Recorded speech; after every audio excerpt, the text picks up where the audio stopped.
welcome to our weekend retreat.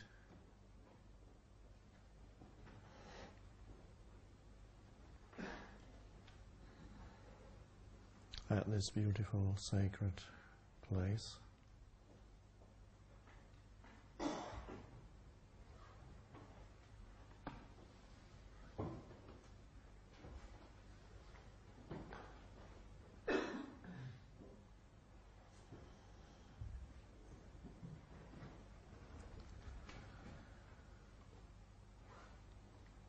Our theme for this weekend is stillness.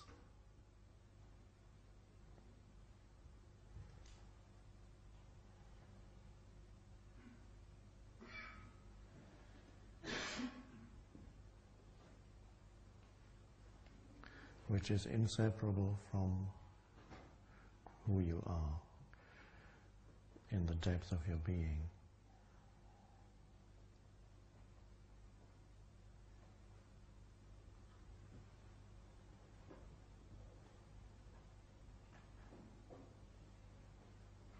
One could say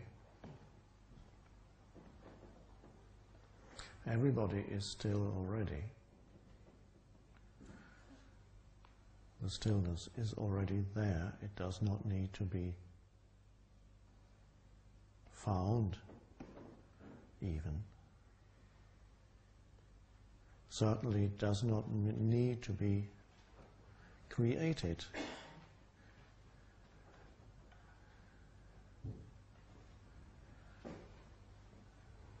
Because it's already there. The only thing is, you may not notice it.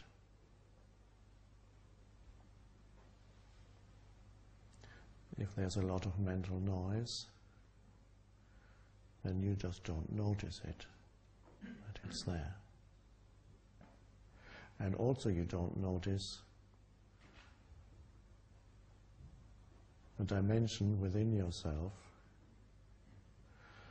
that is far deeper than the movement of thought.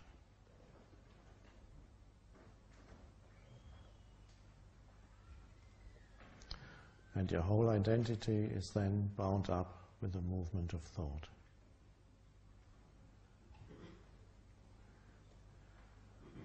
A mind-created sense of self.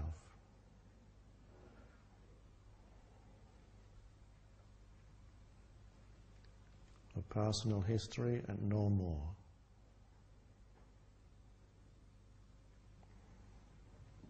That is soon coming to an end. Soon, next year or in 40, 50 years' time, it's soon.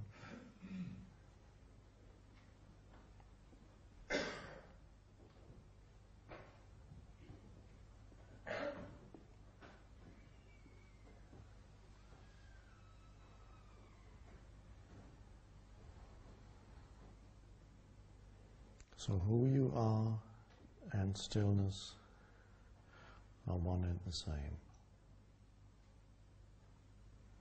And if you have not yet gone completely mad in this mad world, that means you have some access to the stillness inside you.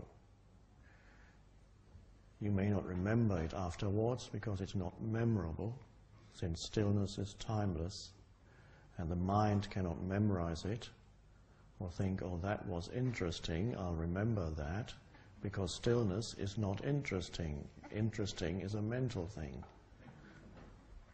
Just as our weekend here is not going to be interesting.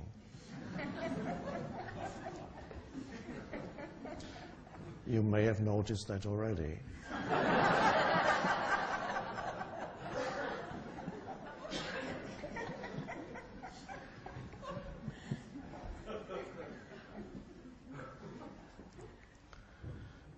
But interesting is not the ultimate.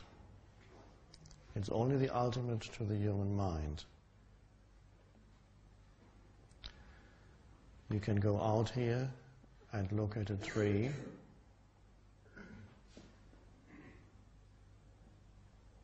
or a flower or the sunset. And could you say, this sunset is interesting? Only if you were trying to write a PhD about sunsets. If you had to analyze it, or the oak tree becomes interesting the moment you start to analyze it mentally. And there is a place for that also in this dimension. But if you get caught up on that dimension only, where you break things up into little bits and pieces and analyze them, and by the way, most kinds of analysis, you have to kill the thing first before you can analyze it, or in the process of analysis it gets killed. But if you just be with the oak tree, contemplate it, truly look, then what you're looking at goes beyond interesting, is far deeper than interesting. The same as the sunset. There's nothing interesting about it, and yet it is awe-inspiring. It is deep. There's a depth there that defies analysis by the mind. At the moment you analyze it, you have reduced it to something lifeless. And most people in our civilization, and this has been going on for a long time, are trapped in that dimension where compulsively they go about their life analyzing, interpreting, and labeling things as soon as they enter their field of consciousness. They do it to people, they do it to situations that they encounter, immediately have some personal reactive relationship to it.